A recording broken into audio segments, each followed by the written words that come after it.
Hola, ¿cómo están? Bien, vamos a continuar con nuestras clases asincrónicas, ¿sí?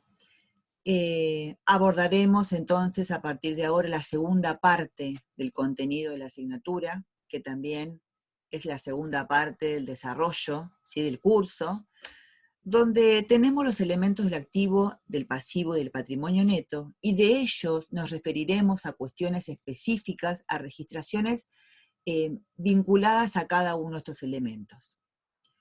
Vamos a comenzar entonces, dentro de esta unidad 7, que forma parte de la segunda parte, con el rubro caja y bancos, ¿sí?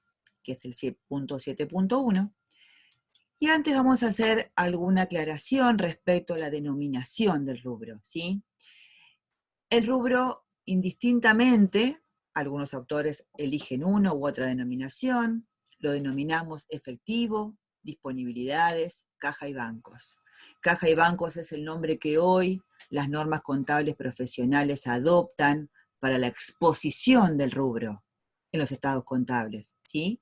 Pero en otras situaciones, en otros momentos, el nombre elegido era disponibilidades, y también algunos autores hacen referencia al nombre de efectivo para denominar este rubro, y aclaran que caja y bancos no es más que el lugar donde se guarda el efectivo. Bien, ¿qué cuestiones vamos a abordar? Bueno, como verán, es muy amplio lo que vamos a abordar. Quiero aclarar que me detendré especialmente en aquellas cuestiones que merecen una explicación en cuanto a, digamos, aprender la forma o la metodología para aplicar determinada cuestión, y no en cuestiones que sean meras clasificaciones o definiciones que no dificulte el estudio por parte de ustedes. ¿Qué vamos a abordar entonces? El concepto y algunas clasificaciones del rubro, la composición del rubro, ¿sí? La medición contable inicial,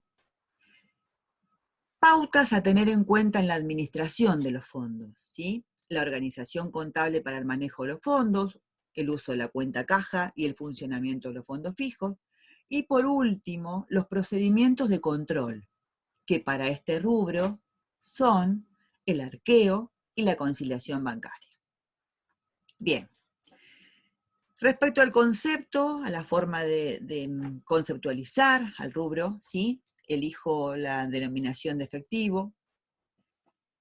Decimos que son considerados activos integrantes de disponibilidades, aquellos que tienen poder cancelatorio ilimitado, el dinero en efectivo en caja y bancos del país y del exterior, y todos aquellos otros con poder cancelatorio y liquidez similar.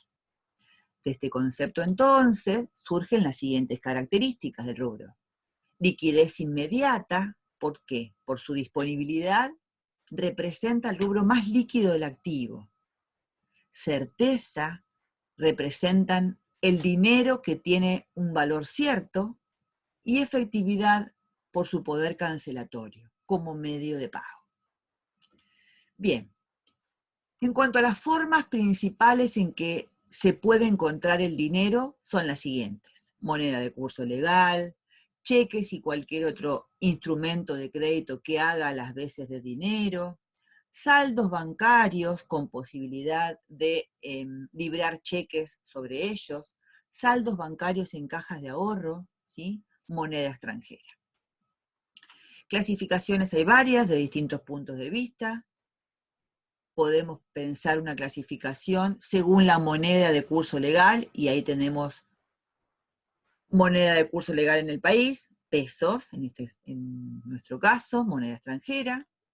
Según la localización del dinero, billetes, monedas y cheques recibidos de terceros en poder del ente. El mismo tipo de elementos depositados en cuentas corrientes bancarias.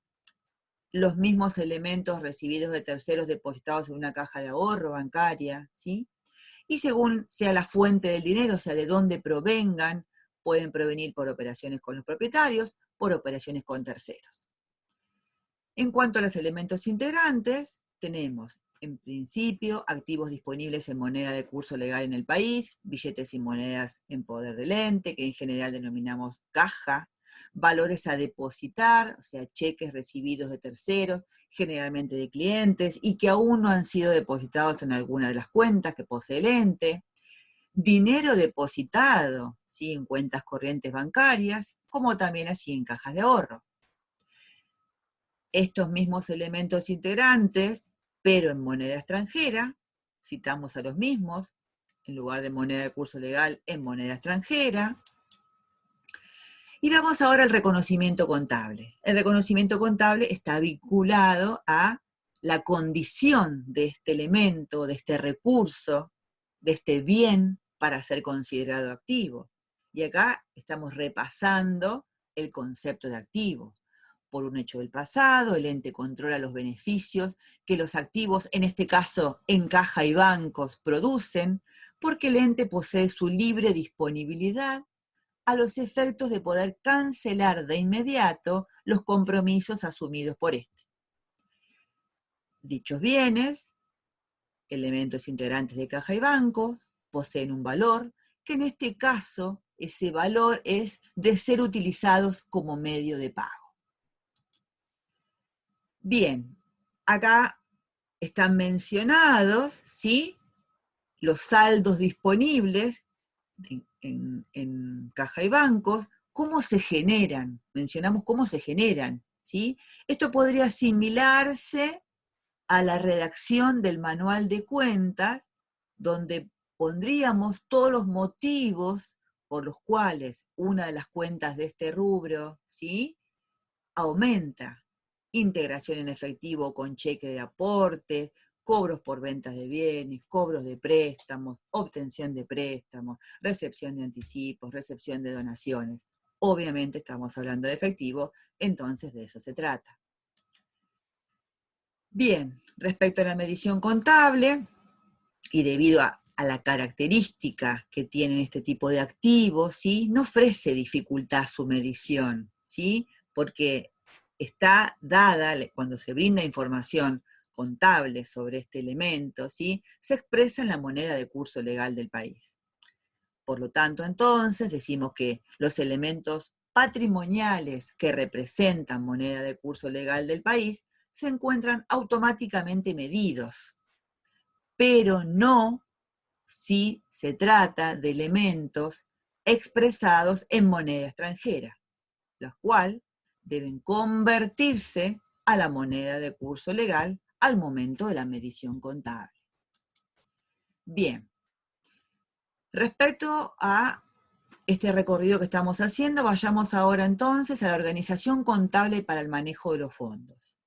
Y acá decimos que los entes pueden manejar con una única cuenta caja, ¿sí?, o manejar, además, implementar el uso de un fondo fijo o caja chica.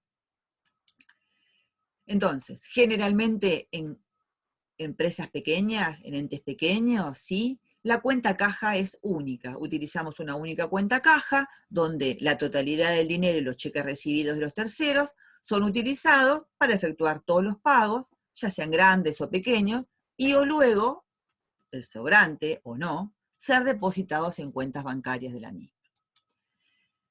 Pero para tener un mayor control interno, ya cuando los entes son de más grandes, ¿sí?, un poquito más de mayor envergadura, es frecuente que las empresas posean un fondo fijo o caja chica para hacer frente a pagos menores y que el resto de los fondos sean depositados en cuentas bancarias, ¿sí? De esta manera, al implementar un fondo fijo, se establece la prohibición de utilizar el dinero en efectivo en transacciones habituales. O sea, el único destino del dinero en efectivo y de los cheques recibidos de terceros va a ser su depósito en cuentas bancarias. Entonces, de esta manera, el cheque sería el único medio de pago. Habrá conceptos o operaciones, cuestiones, que no pueden o no es conveniente que se cancelen mediante la entrega de cheques. Entonces, surge la necesidad en estos casos de establecer una forma para efectuar estos pagos. Así es como nace la constitución, la creación de un fondo fijo. El ente le otorga a una persona la responsabilidad del uso de esos fondos que le son asignados para efectuar pagos menores, pagos de importes pequeños, ¿sí? Entonces, se crea el fondo fijo mediante el libramiento de un cheque donde la persona encargada de este fondo fijo va a presentarse al cobro en alguna de las cuentas corrientes que el ente posee, y ya dijimos que la totalidad del dinero en efectivo y los cheques recibidos de terceros van a ser depositados en esas cuentas bancarias. Vamos a ver un ejemplo. Por ejemplo, dice acá, con fecha 1 de marzo, el ente decide constituir un fondo fijo por un importe de 400 pesos. Para ello selecciona una persona para que sea el responsable del mismo y le entrega un cheque de la firma por el importe establecido. Para esto el ente debe determinar pautas o normas internas de cómo va a ser el manejo de este fondo fijo. Entonces acá en este ejemplo, el ente decide que una vez que se haya utilizado del fondo fijo un importe que represente aproximadamente el 80%, deberá procederse a la reposición del fondo fijo. Además dice el ejemplo que el día 2 de marzo la persona encargada del fondo fijo, responsable del fondo fijo, elegida por el ente, cobra el cheque del banco y ahí ya comienza, ¿sí?, a funcionar este fondo fijo. Luego tenemos esta información, que con el dinero del fondo fijo, que justamente se constituyó para hacer pagos de menor cuantía, acá tenemos una lista de las erogaciones que se efectuaron durante el mes de marzo, ¿sí?, con dinero del fondo fijo. Ejemplos de gastos de librería, de refrigerio, remas de papel, un anticipo de sueldo a un empleado, material de oficina, ¿sí? Perfecto. Ahora dice, con fecha 21 de marzo, el encargado del fondo fijo presenta la planilla de rendiciones y se le repone el mismo en su totalidad con un cheque del banco X. Entonces, las registraciones que comenzamos a realizar en el libro diario vinculadas al fondo fijo son la constitución del fondo fijo cuando se le entrega el cheque al señor responsable, quien va y lo cobra. En ese momento entonces se registra en el libro diario el nacimiento de este elemento del rubro caja y bancos, fondo fijo, cuenta de activo que aumenta por 400, y se acredita banco cuenta corriente por ser el importe del cheque entregado al señor responsable del fondo fijo. Este sería el asiento entonces de la constitución del fondo fijo. El ente va a efectuar las registraciones en el libro diario de las erogaciones que el señor responsable realiza del fondo fijo, una vez que el señor responsable presente los comprobantes respaldatorios junto con la planilla de rendición. ¿Y esto cuándo será? Y, según las pautas que leímos en el ejemplo, va a ser cuando aproximadamente el señor responsable consuma, ¿sí?, aproximadamente el 80% del importe del fondo fijo. Si el fondo fijo constituido era de 400 pesos, el señor responsable del fondo fijo verá que cuando aproximadamente ya utilizó 320 pesos, ¿sí?, ya debe presentarse a rendir para que le repongan lo gastado. Acá tenemos entonces un modelo de una confección, un ejemplo de una planilla de rendición de fondo fijo, ¿sí?, donde se constituyó el 2 de marzo del año X1, con los 400 pesos que el señor responsable cobró el cheque, y ahí comenzó a tener este dinero bajo su custodia para utilizarlo en estos pagos menores, pagos de menor cuantía, ¿sí? Como verán, el ejemplo es ilustrativo, ¿sí? No representan los valores reales de estos conceptos. simplemente son ilustrativos. Entonces vemos que acá, como fue llevando un saldo cada vez que utilizaba dinero del fondo fijo, cuando llegó aproximadamente, en este caso pasó, ¿sí? Porque bueno, habíamos sacado la cuenta que el 80% eran 320, o sea, cuando rondaba que más o menos un saldo de 80 pesos se presentaba, bueno, acá llegó un saldo de 74,95 y firma la planilla a la cual le incorpora los comprobantes respaldatorios y se presenta para que le repongan el importe gastado. Obviamente, bajo previo control de estas erogaciones. Entonces, controlado este fondo fijo, controlados estos gastos hechos por el señor responsable, el fondo fijo es repuesto. Prestemos atención acá. Es recién en este momento, en el momento de la reposición, cuando el sistema de información contable toma conocimiento de las erogaciones que ha hecho el señor del fondo fijo. Antes no.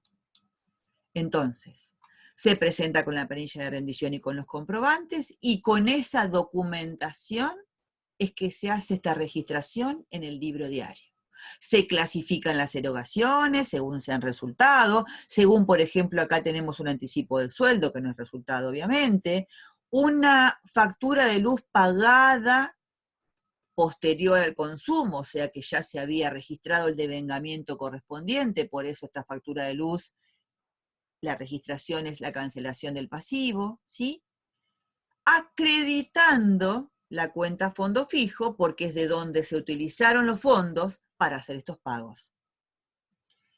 A continuación de esta rendición, tenemos la reposición, es decir, se controla, se registra la rendición y se le repone lo gastado mediante una emisión del cheque por el importe, obviamente, de las erogaciones efectuadas con el fondo fijo. Entonces, de esta manera, vuelve a aumentar el fondo fijo, debitándose por 325,05 y acreditándose la cuenta banco, cuenta corriente, porque se vuelve a emitir un cheque. Estos dos asientos, obviamente, podrían registrarse de manera conjunta la rendición y la reposición, y de esta forma, en lugar de tener la registración de todas las erogaciones contra fondo fijo y luego fondo fijo contra banco, directamente sería todas las erogaciones contra banco, cuenta corriente. Bien, ¿qué tenemos que mencionar respecto al fondo fijo? Algunas cuestiones. Primero tenemos que tener en cuenta que el importe elegido para constituir el fondo fijo no debe ser ni muy excesivo ni muy deficiente. Esto va a estar relacionado con la frecuencia con que este fondo fijo es rendido, ¿sí? Y repuesto. Por eso, lo ideal sería que la reposición sea mensual. ¿Y por qué esto? Porque no nos olvidemos de lo que ya insistimos y aprendimos en la primera parte de la asignatura. ¿Qué pretendemos? Pretendemos asignar los resultados en los periodos en que los mismos se devengan. Entonces, sería ideal que la rendición y la reposición del fondo fijo, ¿sí?, incluya todas las erogaciones realizadas en un periodo mensual. Pero puede pasar que esto no pase, obviamente, porque puede pasar que haber elegido un importe de fondo fijo muy chico haga que haya muchas reposiciones seguidas haya que hacer, y entonces, digamos, no resulte operativo. O al revés, que se haya elegido un importe excesivo y que tarde mucho el señor responsable en consumir la totalidad de ese importe. De esta manera, desde el momento en que comienza a realizar las erogaciones hasta el momento de la rendición, pueden pasar varios meses y estaríamos desvirtuando lo que con tanta insistencia aprendimos, de que lo ideal sería que los resultados se apropien a los periodos mensuales en que se devengan. Entonces, buscar un equilibrio entre el importe que no sea muy excesivo, pero tampoco que sea muy pequeño y que resulte poco práctico que haya reposiciones seguidas.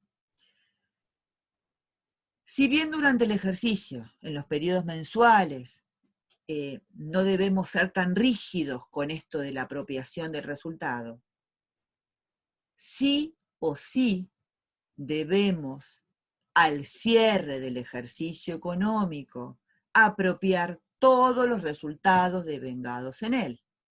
¿Qué significa esto? Que aunque no hayamos llegado al importe que el ente decidió poner como tope para la rendición, en nuestro caso el ejemplo, el 80%, pero haya erogaciones efectuadas y cierre el ejercicio, en ese caso entonces deberá proceder el ente a reconocer estos resultados, es decir, deberá realizarse la rendición, aunque no se haga la reposición del mismo. Bien, terminamos con el fondo fijo y ahora vamos a pasar entonces a estos procedimientos de control. Estos procedimientos de control tienen que ver con, en particular, con que es el rubro donde es más propenso a que se cometan fraudes, ¿sí? Es manejo de dinero, ¿sí? Entonces, vamos a ver el procedimiento de control llamado arqueo, que en este caso vamos a ver arqueo de caja, pero también es aplicable al arqueo del fondo fijo. Cierra el ejercicio, el señor responsable del fondo fijo se presenta con la rendición y luego de registrar la rendición, el señor del fondo fijo debe tener, obviamente, guardados bajo su custodia el saldo no gastado, ¿sí? Entonces, el arqueo es tanto aplicable a la caja como a la caja chica o fondo fijo. Bien, y el otro procedimiento de control es la conciliación bancaria. Entonces, ¿qué pretende este procedimiento de control? Verificar la existencia y calidad, ¿sí? Dos cuestiones verificamos: existencia y calidad de los elementos incluidos dentro de la cuenta caja o también fondo fijo, ¿sí? Dicho procedimiento no es otra cosa que un inventario físico, ¿sí? Y esto recibe el nombre de arqueo. Entonces, consiste en ¿qué? El recuento físico de los billetes, monedas, valores pendientes de cobro y otros, lo que podemos encontrar, incluidos por el ente en la cuenta referida. ¿Qué puede pasar producto de practicar este procedimiento de control, esta tarea de control? ¿Qué puede pasar? Y bueno, puede surgir que haya un sobrante o un faltante de dinero. Y acá el ente va a determinar cuáles son las normas de control, las pautas, ¿sí?, que él establece a los efectos de cuando sucedan estas cuestiones. Obviamente, como el responsable del fondo fijo también era una persona encargada, acá también hay una persona encargada del manejo de los fondos en la caja, que no es la caja chica. Eso ocurre de la misma manera. Entonces, ¿cuáles son las alternativas que puede decidir el ente respecto a estas cuestiones cuando haya un sobrante o un faltante?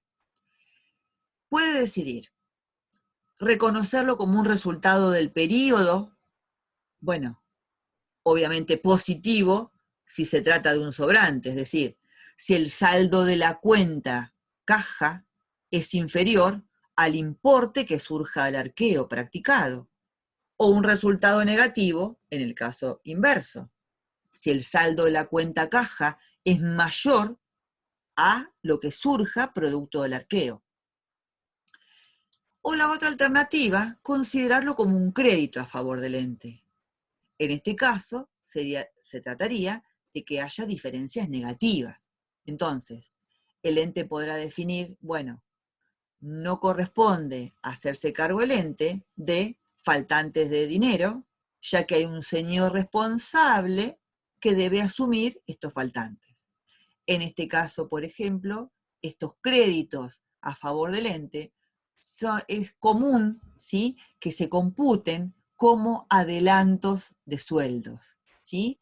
Entonces, que el ente tenga derecho a descontar de los haberes o los sueldos del empleado responsable de la custodia de la caja aquellos faltantes que ocurrieren. Entonces, dentro de esta decisión de computarlo como un resultado, en el caso de que sea negativo, o computarlo como un crédito, el ente definirá, bueno, depende qué envergadura sea el faltante, lo va a asumir como resultado, o no, o lo va a hacer cargo al señor cajero. Estas cuestiones tienen que ver con decisiones que de antemano se consensúan o se ponen de manifiesto y el señor responsable deberá aceptar. Vamos a ver un ejemplo. Bien. 31 de marzo del X1, perdón, el saldo de la cuenta caja que surge del libro mayor es de 1.220 pesos. Ese mismo día se procede a efectuar un arqueo de los valores incluidos en la misma, del cual surge lo siguiente. Y acá tenemos un detalle, ¿sí?, de lo que hay dentro de la cuenta caja. El monto, según el mayor, es 1.220, pero al abrir la caja nos encontramos con todos estos elementos. El total de los elementos recontados, arqueados, arroja un importe de 1.215. Ahí ya estamos viendo que hay una diferencia entre el saldo mayor de la cuenta caja con el producto del arqueo. Por eso decimos que este procedimiento busca verificar existencia y calidad. Acá estamos verificando existencia, ¿sí? ¿Qué supuestos manejamos en este ejemplo? Bueno, dice acá, que el ente asume a su cargo las diferencias de caja que puedan ocasionarse como consecuencia de redondeos, ¿sí?, de hasta 20 pesos. O sea, si la diferencia es de hasta 20 pesos, el ente la asume a su cargo. Es decir, la computa como un resultado negativo. No responsabiliza al señor cajero. Sí responsabiliza al señor cajero encargado de custodiar la caja en caso de existir billetes que no se encuentren en condiciones de circular, sea porque sean deteriorados o por ser apócrifos. Bien. Veamos un modelo, un esquema, una planilla, ¿sí?, de un arqueo de caja, donde están detallados los elementos recontados, arqueados, ¿sí? Y acá pusimos dos columnas, en una donde ponemos lo que sí es caja, se considera como caja, es computable como caja porque reúne con las condiciones de ser caja según la definición que dimos, y aquellos que no serían computables como caja. Y para aquellos que no son computables como caja, obviamente, ¿cuál es la partida? ¿A qué partida hay que reclasificarlos por no ser caja? Tenemos los billetes de curso legal, que no tienen ningún problema para ser aceptados como medio de pago como computables, lo mismo que las monedas de curso legal, pero después hay billetes apócrifos, ¿sí? Billetes que no sirven como medio de pago, ¿sí? Billetes falsos, billetes deteriorados, ¿sí? Entonces, en este caso, este billete de 20 pesos, ¿sí?, que el ente ya aclaró de antemano que no se iba a hacer cargo, sino que era responsabilidad del señor cajero, lo vamos a reclasificar como un crédito. ¿Por qué? Y bueno, porque deberá asumir el señor cajero, reintegrar el importe de este billete que nos sirve como medio de pago. Luego tenemos un cheque recibido de terceros, no de la cuenta bancaria del ente, con fecha de pago 15 de enero del X1. Recuerden que estamos haciendo el arqueo al 31 de marzo del X1, ¿sí? Está como no computable, es por 110 pesos y está clasificado al rubro créditos. Ahora vamos a ver por qué. tenemos un vale firmado por un anticipo de sueldo, no hay duda que estaba autorizado el señor cajero a entregar un anticipo de sueldo por 40 pesos, pero obviamente ese vale no es equivalente a efectivo, no sirve como medio de pago, vamos a reclasificarlo al rubro créditos. Después tenemos un cheque con fecha de pago 30 del 6 del X1, estamos al 31 de marzo del X1, este cheque no puede ser cobrado de manera inmediata, también está clasificado en el rubro créditos.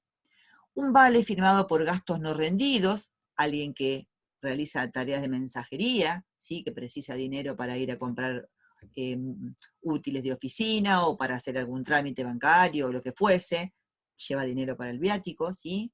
De 15 pesos, también alguien va a tener que rendir este vale firmado, también como crédito, y un cheque con fecha de pago 23 de marzo, siendo 31 de marzo, no hay ningún problema de computar a este cheque que puede ser efectivizado de manera inmediata, ya sea depositado en la cuenta corriente del ente o ya sea cobrado por ventanilla, por lo tanto corresponde que comprenda el rubro caja y bancos.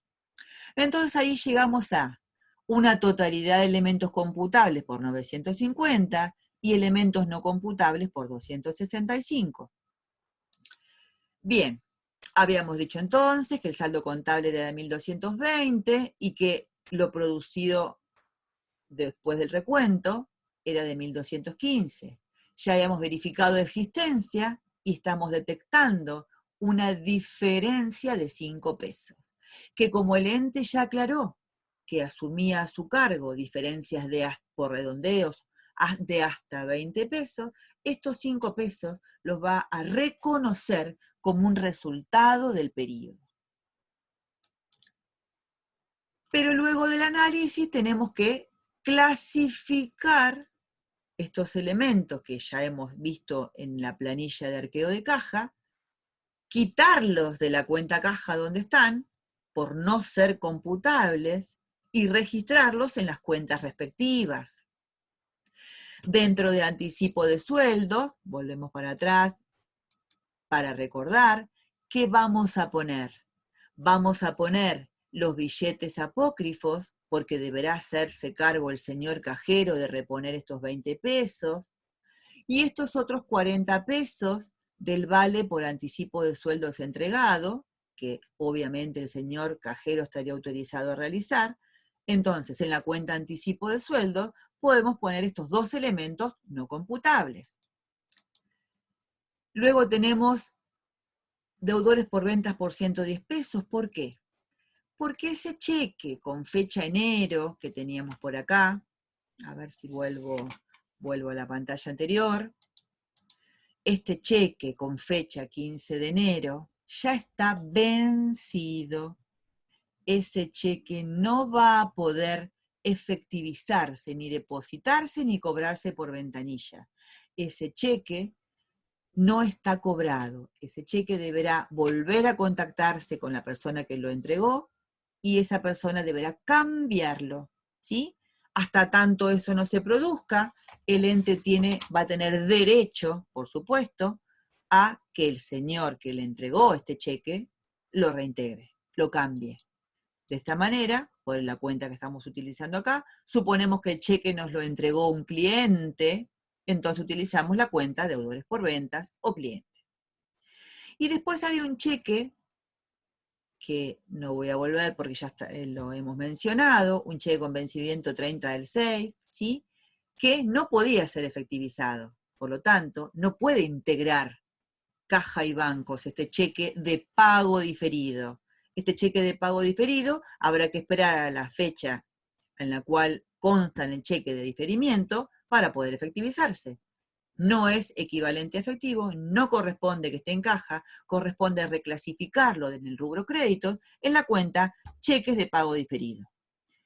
Y después tenemos este vale por gastos no rendidos, donde supusimos que lo llevó un empleado para hacer mensajería de 15 pesos, que hasta tanto esa persona no vuelva y reintegre los 15 pesos o rinda lo que gastó con los 15 pesos, lo consideramos como un derecho y lo podemos llamar anticipo de gastos. De esta manera, entonces, reclasificamos todos estos elementos no computables en las cuentas respectivas y disminuimos caja por estos elementos no computables.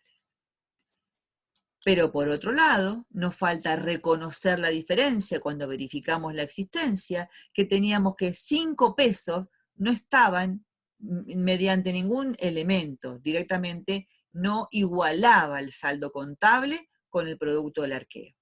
Y según el ente lo había determinado, asumía para sí este tipo de diferencias. Entonces tenemos la cuenta faltante de caja, resultado negativo, y acreditamos caja por estos 5 pesos que no están. De esta manera, caja, luego de haber sido acreditada por 265 y acreditada por 5, llegamos a tener el saldo de computable de 950 pesos. Bien. Continuamos entonces con el último procedimiento de control, ¿sí? Que es el procedimiento de control aplicable a las cuentas bancarias. Quiero que esto se entienda de esta manera. Esto es como mirar la contabilidad del banco y la contabilidad del ente en espejo, ¿sí? Tenemos que pensarlo de esa manera.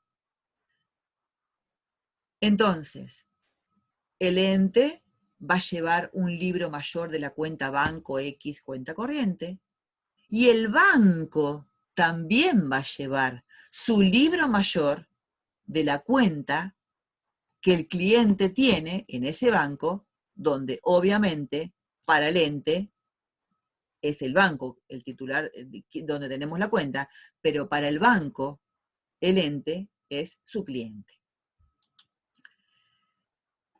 Bien, el banco entonces, en el resumen bancario, va a consignar todas las operaciones que el ente realiza con él, ¿sí? El resumen bancario no es otra cosa que el libro mayor de la cuenta que el banco posee de los movimientos de fondos de sus clientes, ¿sí? Entonces, esto es muy importante. El saldo a favor del ente titular de una cuenta corriente bancaria, para el banco es un pasivo y por ello, en su sistema contable, tiene saldo acreedor. Para el ente es un activo y por ello, en su sistema contable, tiene saldo deudor. ¿Sí? Acá es donde yo les decía que la contabilidad la pensamos de ambos lados en espejo. Bien, entonces, tenemos el resumen del banco, tenemos el libro mayor del ente, y bueno, y ahora tenemos que ver de qué manera vamos a controlar estos movimientos, ¿sí? Decimos entonces que la conciliación bancaria es un procedimiento utilizado para explicar las diferencias que pudiesen existir, y obviamente que es un elemento de control por excelencia. Veamos dos tipos de diferencias pueden ocurrir al practicar, efectuar la conciliación bancaria. Diferencias que llamamos temporarias y diferencias que llamamos permanentes. Decimos que las diferencias temporarias son aquellas que solas se corrigen por el transcurso del tiempo. En cambio, las diferencias permanentes, como su nombre parece que lo indicara, ¿sí?, van a seguir siéndolo, van a seguir siendo diferencias, hasta tanto no se efectúen los ajustes correspondientes. Y acá aparece por primera vez un término que se va a utilizar en todos los rubros que sigan. Como estamos en esta parte donde en general en todos los rubros al cierre vamos a efectuar este control con varios de los rubros que abordemos, ¿sí?, vamos a hablar de ajustes, que no es otra cosa que un asiento contable en el libro diario, ¿sí?, donde estamos corrigiendo, modificando, arreglando ¿sí? Algo que no está bien. En este caso, ese algo puede ser el saldo del libro mayor de la cuenta banco.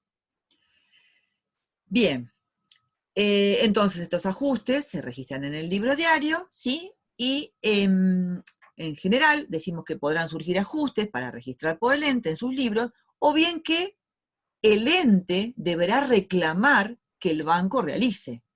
No todos los ajustes deberá efectuarlos el ente, depende quién deba corregir el error o la omisión. Bien, ejemplos de diferencias temporarias. Por ejemplo, los depósitos efectuados por el ente y que aún se encuentran pendientes de ser acreditados por el banco.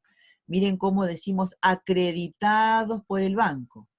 Si el banco acredita un importe, ¿sí?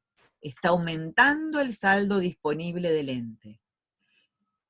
Por ejemplo, esto es común en los depósitos de cheques recibidos de terceros, donde hay un plazo mínimo, conocido con el nombre de clearing bancario, que tarda desde el momento en que efectuamos el depósito hasta el momento en que el banco lo acredita. O sea, esos fondos están disponibles, ¿sí? Esto tiene que ver con la operatoria bancaria en sí misma, ¿sí? Este clearing bancario, en general, puede ser de 48 horas, 72 horas, 96 horas, depende dónde esté ubicado el banco, si sea de otra provincia, varias cuestiones que hay que tener en cuenta. Otro ejemplo de una diferencia temporaria, los cheques que el ente libró, emitió y entregó, pero aún no fueron cobrados o depositados. O sea, aún no han sido presentados al cobro por parte de quienes son sus tenedores, sus beneficiarios. ¿Sí? Bien. Ejemplos, ¿sí? De diferencias permanentes, las comisiones, gastos bancarios, gastos por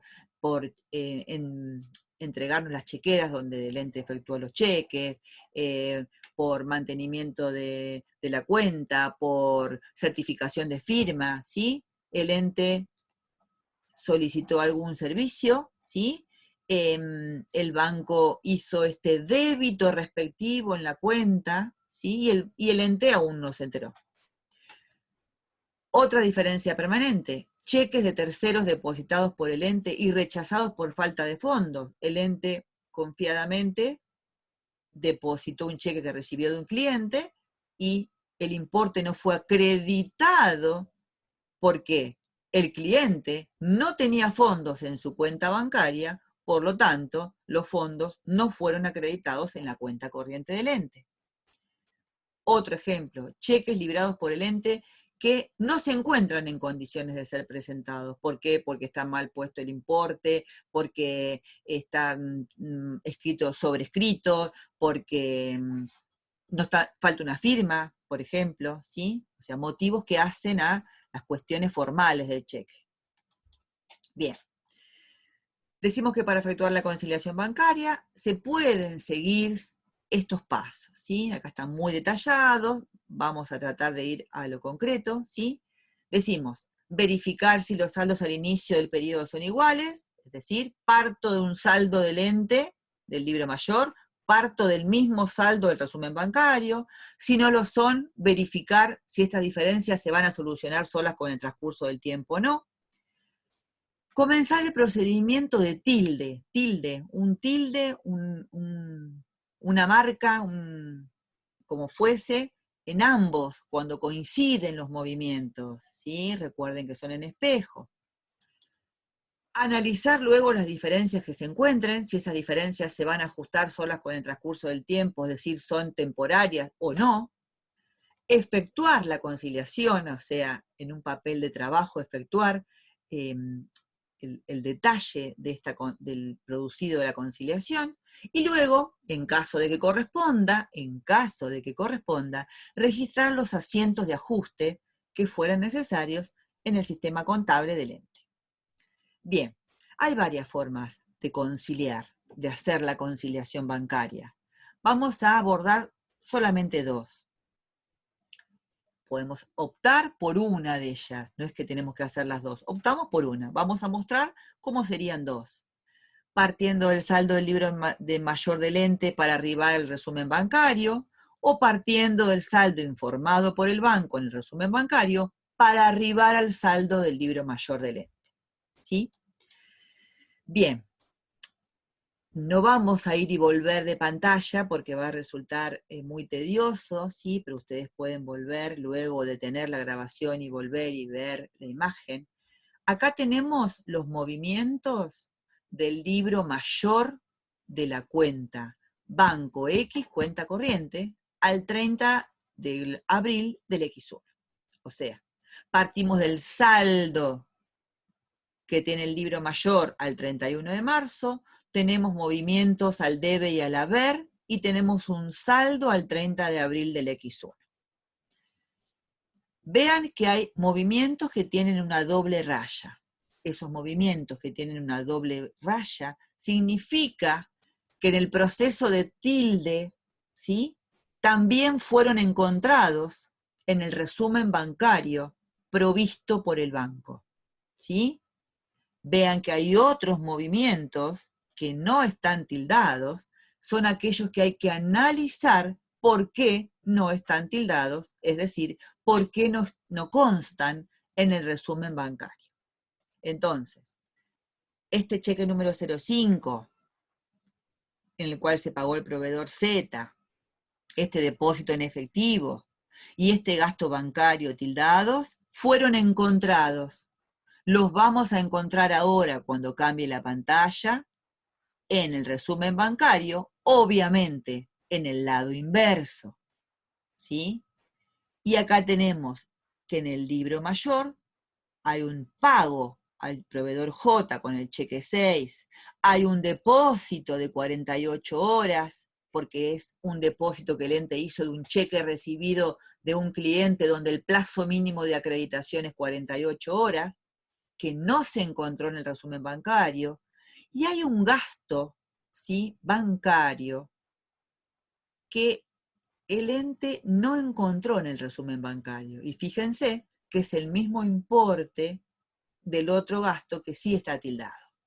También vuelvo a recalcar acá que los importes son ilustrativos, ¿sí? Acá tenemos el resumen bancario. Vemos los movimientos coincidentes, obviamente en el lado inverso, ¿sí? El cheque está debitado en el resumen bancario, disminuye el saldo. El depósito en efectivo está acreditado, aumenta el saldo. El gasto bancario está debitado, disminuye el saldo. Y además encontramos dos movimientos que están en el resumen bancario que no estaban en el libro mayor. ¿Sí? Entonces, tildamos y encontramos en ambos registros contables, libro mayor general del ente, resumen bancario del banco, movimientos que no se encuentran de igual manera en ambos. Entonces, ya verificamos. Al saldo al inicio del periodo 31 de marzo coinciden. No hay nada que venga del mes anterior a la espera de ser solucionado. Coinciden ambos saldos iniciales. Respecto a, luego del proceso de tilde, de los movimientos que son iguales, ¿qué se encuentra? En la contabilidad del ente se encuentra el cheque 6, que no fue presentado al cobro, es decir, el proveedor al que se le entregó no lo depositó ni lo cobró aún al día 30 de abril. Bien. El depósito de un cheque de 240 pesos que debería haberse acreditado a las 48 horas, al 30 de abril aún no lo estaba. Y gastos bancarios registrados duplicados. Estos 15 pesos, de los cuales habíamos tildado uno solamente, ¿sí? Acá parecería que hay un error de la registración del ente. ¿Qué encontramos en el resumen bancario? Gastos por certificación de firmas que el ente no registró en la contabilidad. Seguramente es probable que no haya llegado la nota de débito respectiva, ¿sí? Del banco, y cheque debitado erróneamente de la cuenta corriente. Este cheque de 220 tenía una numeración que no correspondía a la numeración de la chequera del ente, cuando ustedes vuelvan a revisar todo este material, ¿sí? Evidentemente, el banco se equivocó y erróneamente le quitó de los fondos depositados del ente el importe de un cheque que el ente no había emitido. Determinadas las diferencias, en la contabilidad del ente analizamos si son temporarios o permanentes.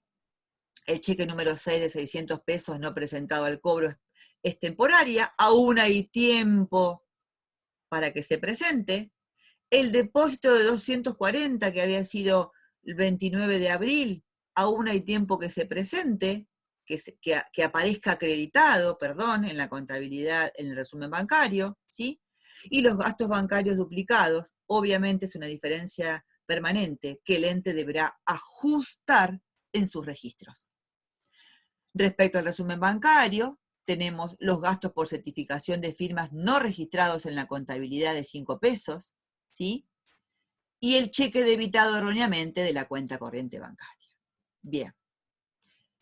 En el resumen bancario, entonces, encontramos los cheques por certificación de firmas no registrados en la contabilidad, diferencia permanente a ser ajustada por el ente, y el cheque debitado erróneamente de la cuenta corriente que la empresa posee en la institución, diferencia permanente a ser ajustada por el banco.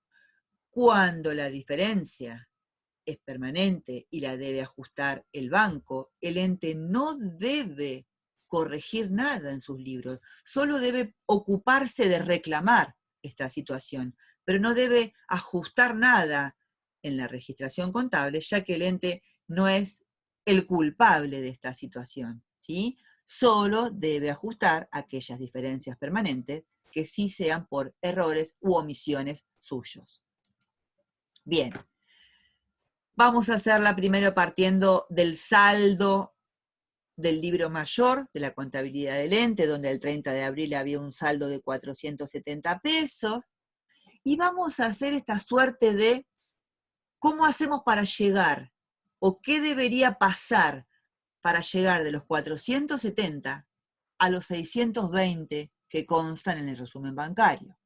Entonces, si nosotros a los 470 le sumamos los cheques no presentados al cobro, ¿sí? De 600. ¿Por qué? Porque no están en la contabilidad del banco. El ente registró, pero este cheque no se presentó al cobro. Y también le sumamos, para corregir el error, estos gastos bancarios contabilizados 2 veces, de 15 pesos. ¿Y qué debemos restar para llegar a los 620? El depósito aún no acreditado, que nosotros en la contabilidad lo habíamos registrado, pero el banco aún no nos lo acreditó, ¿sí? De 240. Los gastos bancarios que el ente no registró, no se enteró, no le llegó la nota de débito respectiva y no se enteró, de 5 pesos. Y el cheque debitado erróneamente por el banco, cuestión que deberá obviamente corregir el banco. De esta manera llegamos, si esto se arreglara o por sí solo, o se registraran las diferencias permanentes por parte del ente y por parte del banco, ambos saldos coincidirían. Haciendo este análisis de sumar y de restar, llegamos a lo que sí dice el resumen bancario que hay al 30 de abril, que son los 620 pesos. Lo mismo, exactamente el mismo análisis, pero con los signos invertidos. Si quisiésemos partir del saldo según resumen bancario, lo que en el otro análisis sumamos, ahora lo restamos y inversamente. Entonces, acá sumamos el depósito aún no acreditado, los gastos bancarios no contabilizados y los cheques debitados erróneamente, en este caso el de 220, y restamos los cheques no presentados al cobro y los gastos bancarios, y volvemos obviamente a llegar al mismo saldo. ¿Cuáles serían entonces los movimientos y el saldo de la cuenta del libro mayor Banco X cuenta corriente? Lo siguiente. Vimos que antes de los ajustes hay 470. ¿Qué es lo que debe corregir, ajustar por ser diferencia permanente? Primero, debe sumar este gasto bancario duplicado, porque obviamente lo registró 2 veces, hay que sumarlo para neutralizar el efecto, y sí tiene que restar el otro gasto bancario que no estaba tildado porque el banco lo había debitado y el ente no se había enterado, de 5 pesos. ¿Sí? En definitiva, esto es un neto de un mismo concepto, un gasto bancario duplicado y un gasto bancario omitido. Entonces, ¿cuál es el saldo correcto del mayor de la cuenta banco, cuenta corriente, que debería quedar así corregido para exponer? 480 pesos, ese sería el saldo, luego los ajustes. ¿Cómo llegamos a ese saldo en la cuenta, en el saldo en la cuenta del mayor? Llegamos, debitando banco cuenta corriente por 15 pesos, aumentando el saldo bancario por el gasto duplicado y acreditando el resultado negativo. ¿Por qué acreditamos el resultado negativo? Los efectos de neutralizarlo, porque estaba 2 veces registrado este asiento. Y el otro gasto que no estaba contabilizado, obviamente resultado negativo al debe, y achicamos el banco en 5 pesos. Esos son los únicos 2 ajustes que el ente debe hacer en la contabilidad. Otros se van a resolver solo en el mero transcurso del tiempo, o no, se verá el mes que viene, y otros debe corregirlos el banco y el ente no debe hacer nada. Bien, obviamente que es recomendable que esta clase la vean las veces que sea necesaria, con detenimiento. Acá les dejo la bibliografía sugerida, la bibliografía que tomo como base para esta clase es el libro Contabilidad Patrimonial, y para quienes no tengan este material, pero tengan estos otros, también son autores de la bibliografía, que forman parte de la bibliografía de la materia. Bien, por hoy dejamos. Obviamente van a estar de vuelta las clases ubicadas donde están las otras clases, en la sección clases virtuales, y vamos a seguir compartiendo nuestro espacio porque, bueno, a partir de ahora vamos a continuar con todos los elementos de la segunda parte. Bueno, nos estamos viendo.